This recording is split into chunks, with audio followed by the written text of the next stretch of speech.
The initial 53-man roster for your 2023 New England Patriots has been set, but the questions surrounding some pretty thin depth charts on offense are just beginning. Stick around. You're about to be locked into this roster-building episode of the Locked On Patriots podcast. You are Locked On Patriots, your daily New England Patriots podcast, part of the Locked On Podcast Network, your team every day.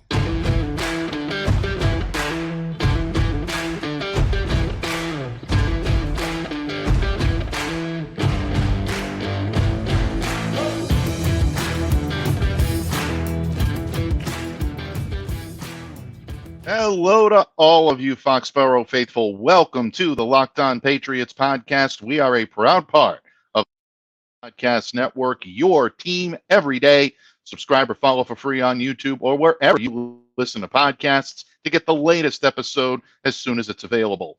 I am your host, Mike Debate, and I cover your New England Patriots for Patriots Country of Sports Illustrated. So reach out to me and let me know what's on your mind on X, on Twitter, on the Bird app, at MDABATE NFL. And while you're out there showing some well-deserved social media love to Locked On Patriots, follow the account as well at LO_Patriots. And folks, today's episode is brought to you by our good friends over at Gametime. Download the Gametime app, create an account, and use the code LOCKEDONNFL for $20 off your first purchase. Last-minute tickets, lowest price, guaranteed. And Pats fans, thank you for joining me here today. A special shout out, as always, to all of you Locked On Everydayers out there. Those of you who make Locked On Patriots possible each and every day, my unending appreciation to you. I'm always honored. I'm always humbled by your support. And before we get started today, folks, I just want to offer my apologies for some of the audio quality difficulties we had on the pod here yesterday. Please rest assured that we are taking every measure to clean those up. We will be better moving forward, so thank you once again for hanging in there with Locked On Patriots. But audio-video troubles aside, the Patriots had a busy day, and it's time to talk about it right here on Locked On Patriots, because with the 2023 preseason now firmly in the past, your New England Patriots are turning their attention to the upcoming regular season. And on Tuesday, the Patriots officially made those evaluations we've been talking about, looking at positional battles, individual performances, and based on all of that, they set their initial 53-man roster for the upcoming 2023 season. And there were some surprise cuts, as there always are, but these were pretty big surprises, including a couple at the quarterback position. Bailey Zappe, Malik Cunningham on the cutting room floor. Yeah, if you could believe that, the jaws dropped all over New England on that one. And there were some expected reductions as well. The trade of kicker Nick Folk to the Tennessee Titans. And we're going to talk about both of those today. So stay locked in, folks, to hear about the quarterbacks and the kickers. But first, it's time to meet the 2023 New England Patriots. And we're going to take an early look at their first potential depth chart here on Locked On Patriots. Where else are we going to start? Let's start with the quarterbacks. And those of you viewing on YouTube can see it right now. And if it looks a little thin, yeah, you're right. It is thin. Mac Jones, the only quarterback listed right now. He's the projected starter, and as we speak, the only reserve. And let's face it, Mac was always going to be the overwhelming favorite. I don't think anyone thought at this point in the season that Bailey Zappe had overtaken him for the starting job. But Zappe was still expected to serve as New England's backup option. And Malik Cunningham was also in the mix, potentially, or so we thought, for the third spot. However, both struggled down the stretch, and the Patriots saw other areas on the roster that needed their attention. And just like that, Mac Jones is the only player on the depth chart. Now, fear not, folks. One thing I can tell you is that the New England Patriots do have a backup plan. They're not going to go into week one with Mac Jones being the only quarterback on this depth chart. The Patriots right now are hoping that both Bailey Zappe and Malik Cunningham, or at least one of them, makes it through waivers, and then they can re-sign them to the practice squad. Probably going to have a good amount of Patriots going on IR. So if that's indeed the case, hoping that they're going to get one of these guys back on the active roster. Now, they run the risk of losing either one or both. The Patriots are obviously okay with that. And that does tell you something about this quarterback room. And we're going to talk more in depth about the quarterbacks in just a little bit. We move on to the running backs right now, and the running backs are also a little bit thin. If you take a look at that depth chart, Ramondre Stevenson up at the top, and of course, Ezekiel Elliott being the top reserve. Now, this is also not a surprise, folks. Everyone expected Ramondre to be running back one, and you expected Ezekiel Elliott to be running back two. But the fact that the Patriots are carrying only two running backs indicates that they're counting on adding either J.J. Taylor, Ty Montgomery, or Kevin Harris, all three of which were cut on Tuesday, and they're hoping to do that via the practice squad. Now, we're hearing rumblings that J.J. Taylor may be looking for a new start elsewhere. And I hate to say this, folks, but it wouldn't surprise me. He's been a mainstay here on the practice squad for quite some time. Maybe at this point, going to another team might be just what J.J. Taylor needs to spark his career. I would love to see him back. I hope the Patriots re-sign him. But if he doesn't, he's given this area an awful lot, and I definitely wish him well. Kevin Harris, I do believe, will be back on the practice squad. And Ty Montgomery was a little bit surprising to me. Coming off of the injured list, starting to practice with the team, it almost looked like the handwriting was on the walls. And I know that within the confines of Gillette Stadium, there are a lot of people on that Patriots brass that really do admire Ty. He could be another one that might come back via the practice squad. But again, keep a sharp eye on his former team down in New Orleans. I know they still think very highly of Ty Montgomery down there. So a lot to watch for with the running backs. But again, I expect the Patriots to add to this group, even if it means looking outside the organization. And speaking of one thin depth chart to one that is kind of brimming at the seams, and rightfully so, is the offensive line. Yeah, there you can see, folks, 11 offensive linemen being carried by the Patriots. Trent Brown, the starting left tackle, Cole Strange at left guard, David Andrews at center, Michael Wainu at right guard, and Riley Rafe at right tackle. No big surprises here. Of course, keep a sharp eye out for Rafe. His injury status is still a wild card. That could potentially open up an additional roster spot. But as you can see, the Patriots going with Verdarian Lowe and Tyrone Wheatley. And quite honestly, most of us expected both of these guys to make the roster. You make the trades on Sunday. Highly unlikely that you're going to cut them loose this early. Jake Andrews, Sidy Sow, Antonio Mafi, all making the team as rookies. And the big surprise of the day, Calvin Anderson coming off of the non-football injury/illness list. And apparently Calvin was really going through it. We're going to talk a little bit more about him in the subsequent days here on Locked On Patriots.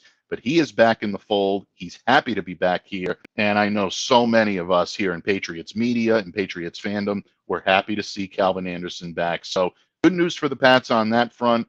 Unfortunately, Connor McDermott placed on injured reserve.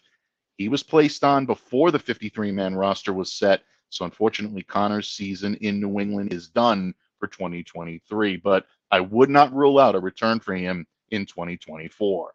We move on to the receivers group, and this group is also brimming at the seams, folks, and for good reason. The projected starters, Devontae Parker, Juju Smith-Schuster, Kendrick Bourne are your top three guys. And then, of course, you see the reserves, Tyquan Thornton, Demario Douglas, and Kayshon Boutte. And carrying six receivers may seem excessive, but the Patriots, in my opinion, are really going to benefit from having a diverse talent pool at this position.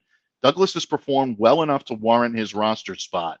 And even though Tyquan has his injury history, and that might warrant a placement on temporary injured reserve, after all, he wasn't at practice on Tuesday, so I would keep a sharp eye out for that. But he still earns his place based as much on potential as on prowess.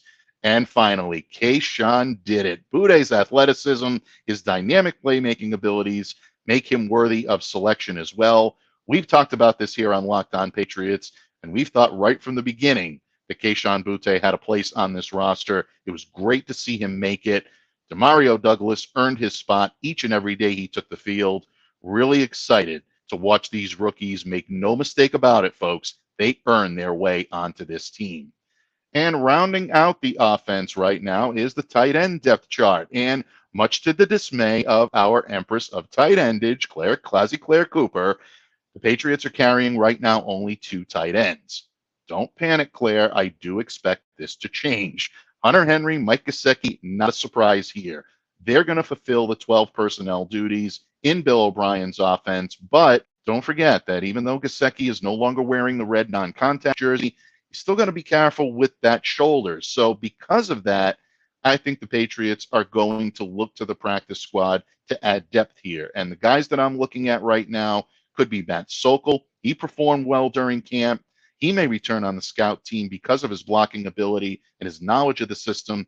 Anthony Firkser is another name to watch too. I like the fact that he can align at H-back and at fullback. It's not a necessity in a Bill O'Brien offense, but at the same time, if you can align that way and you can bring that prowess to the table, why not have it in-house? So I'm looking at those two guys right now that could make their return via the practice squad.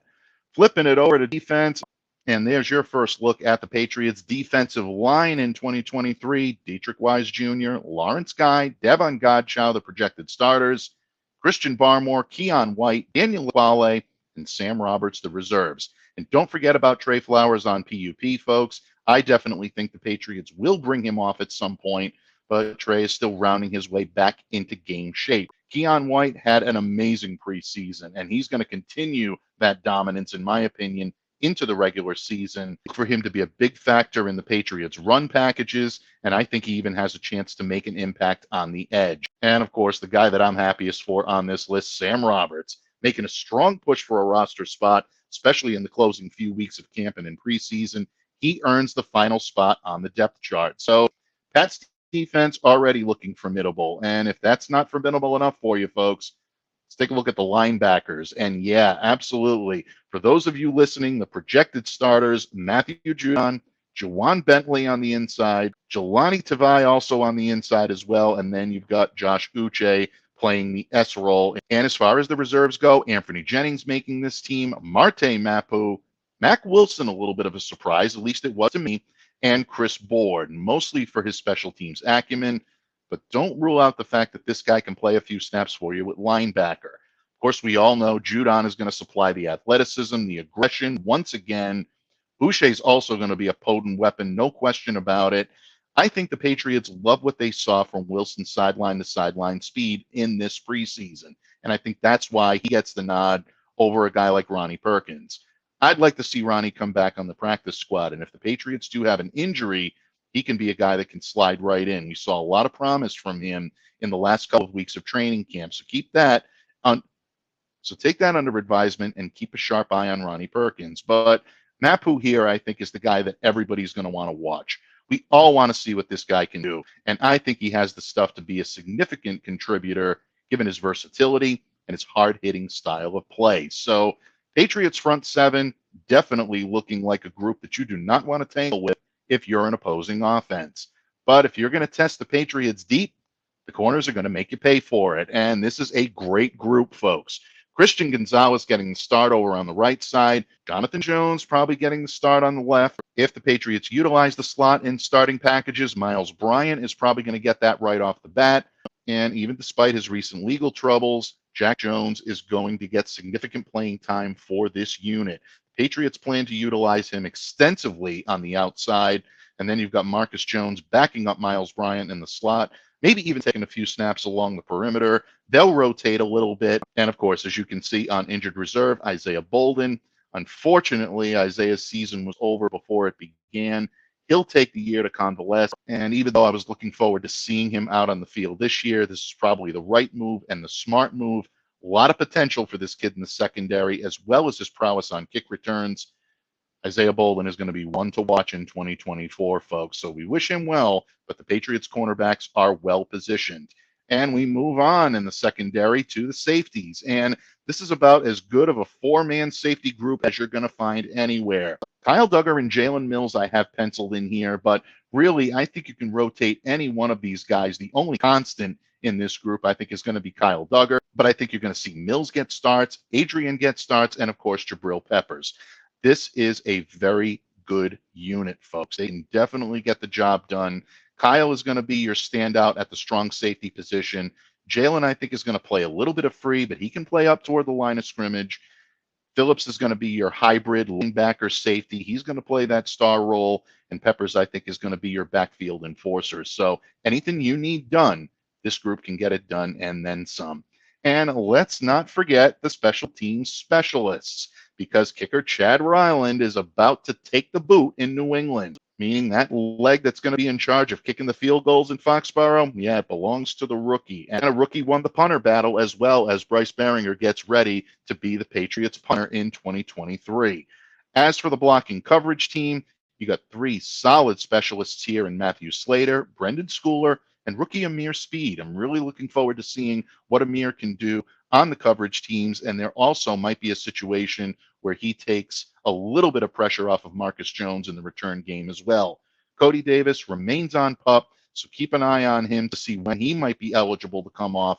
I know the Patriots absolutely love this guy, and he brings an awful lot of acumen and knowledge to special teams coverage. So Patriots fans, the initial 53-man roster has been set. You've now met your 2023 New England Patriots. But as I said just a few moments ago, the team is down to only one quarterback. And what does that all mean moving forward? And really, the question on everybody's mind is, how did we get here? Well, I'm going to delve into that subject and a little bit more in just a moment when this episode of the Locked On Patriots podcast continues, a proud part of the Locked On Podcast Network, your team every day. Locked On listeners, buying tickets to your favorite events should not be stressful. Get excited for Gametime, the fast and easy way to buy tickets for all of the sports, music, comedy, and theater near you. With killer deals on last-minute tickets and their best price guarantee, you can stop stressing over the tickets and start getting hyped for all of the fun you're going to have.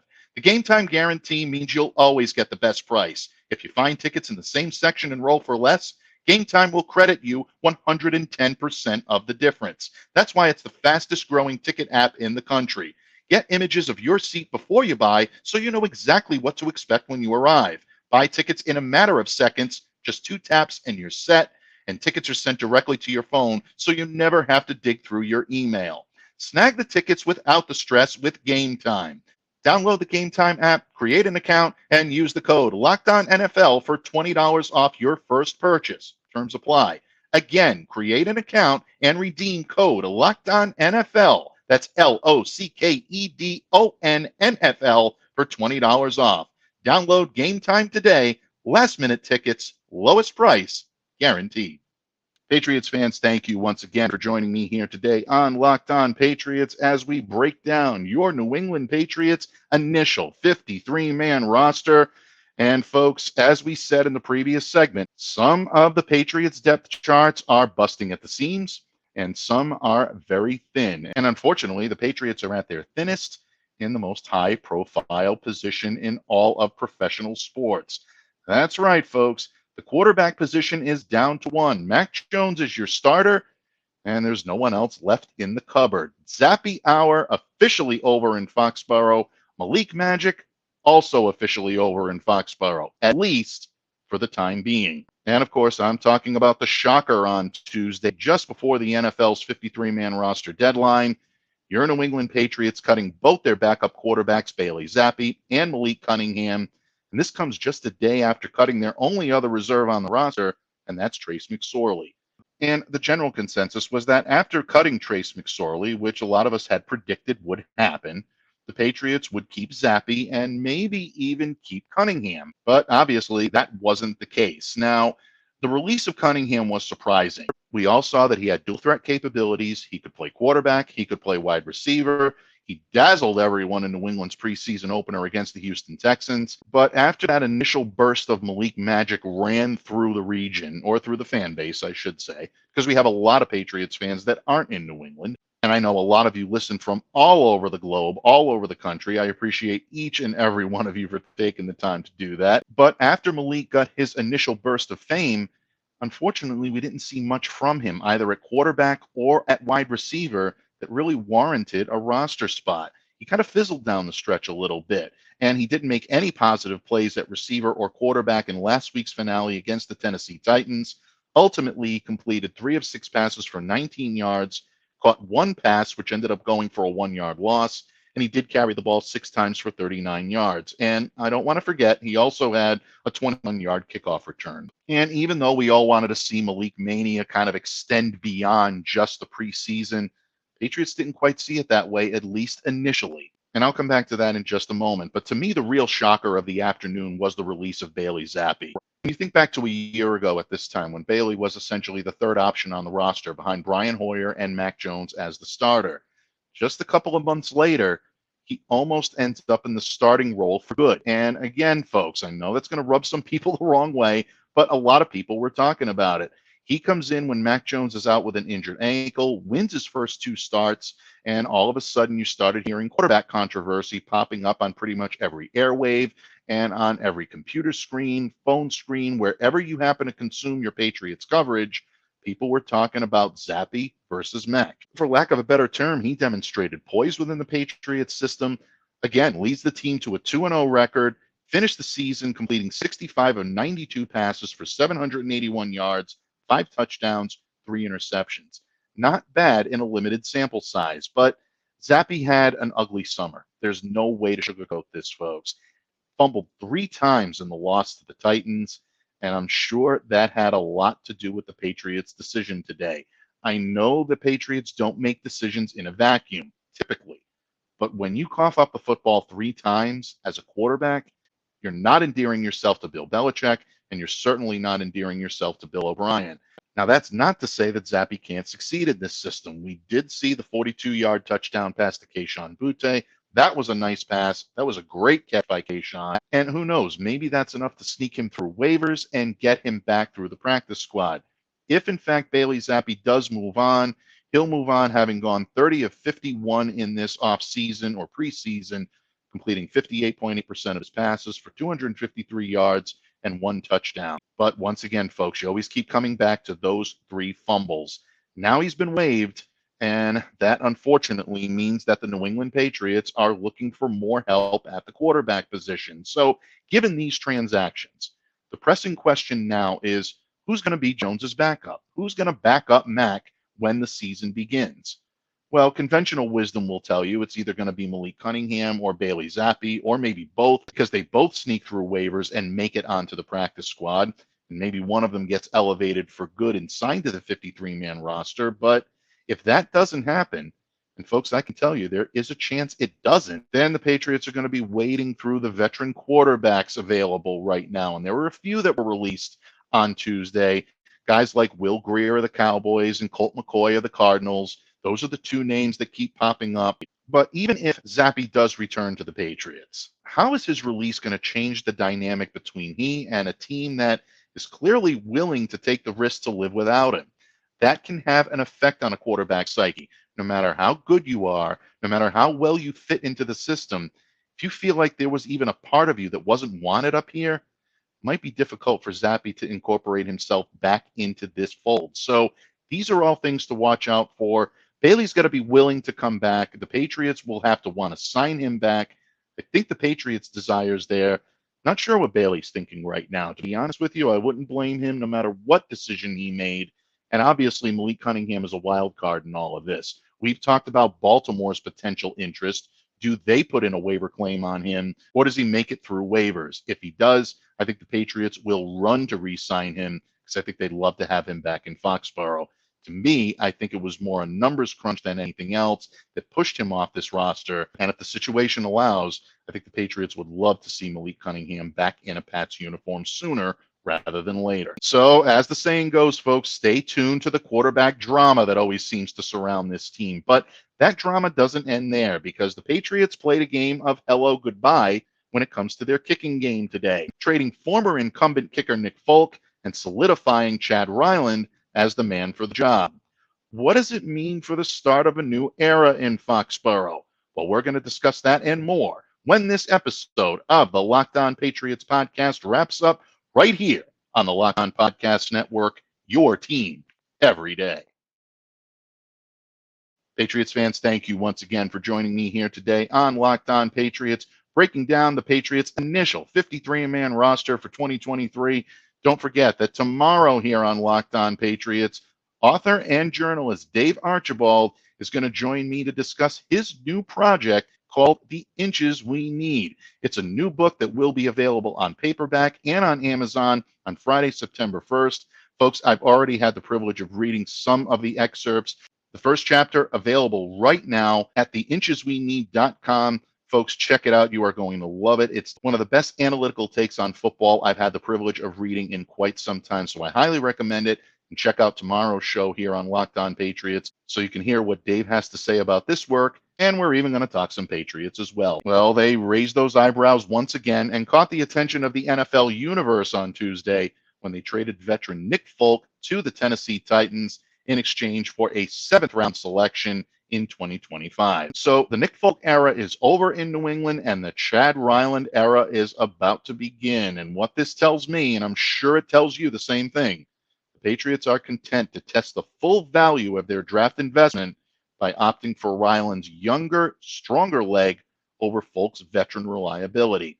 And the rookie seems ready. Don't forget, he's only 23, but he comes with tremendous upside. Talked to the media on Tuesday, telling everyone in the room he's up to the challenge, but he's also cognizant of the pressure he's inheriting. For starters, this is the earliest that the Patriots have drafted a specialist in their team history. And even though he has some company in Bryce Behringer, and here's another little fun fact, folks, the Patriots become the first NFL team since 2000 to select both a kicker and a punter in the same draft. And now those guys are going to be starting simultaneously. So again, a lot on the shoulders of Chad Ryland, but Ryland's ability to kick in the clutch, perform well in inclement weather, and handle kickoffs all factored into this selection. So much so that they were not only willing to trade up to secure his services earlier this year at the draft, but they were also willing to let a guy like Nick Folk walk out the door in order to do it. And just in case any of you were forgetting how good a collegiate kicker Chad Ryland was, let's take a look at his resume together, folks. Even though he transferred to Maryland prior to the 2022 season, Ryland is still the career leader in points scored at Eastern Michigan with 309. His lone season at Maryland, he connected on 82.6% of his field goals, including a perfect 9 of 9 from under 40 yards. He also became the first kicker in program history with 2 50-yard field goal makes against the Michigan Wolverines in September. He hit a 53-yarder and a 52-yarder, the 53-yarder being the 4th longest in program history. Ryland also made 39 of his 40 extra point attempts. For all people screaming right now that this is in college and it's not in the pros, look, Chad Ryland will be the first to admit that. He has several times. He'll stipulate that kicking on an NFL field is inherently more pressure-packed and it's more difficult than doing so on the collegiate stage. But he's got a very calm demeanor. He's got a very confident approach, and that's worked pretty well to date. And I don't think that's going to change. I found myself thinking a lot today about an interview that Chad Ryland did with the Draft Network in late April, before the Patriots took him. And he exuded that confidence in this interview. And one of the quotes that I pulled from there and that I really thought was interesting was a way of describing his approach. And he said, quote, "My swing is exactly the same whether it's an extra point or a 55-yard field goal. Taking my line, I like to take an aggressive line and swing my swing with confidence. It's gotten me to this point, and I trust it." And you can hear that confidence in him. You still hear it, folks. Even though he sputtered a little bit during training camp, Chad Ryland is still very confident that when the game is on the line, he can get the job done.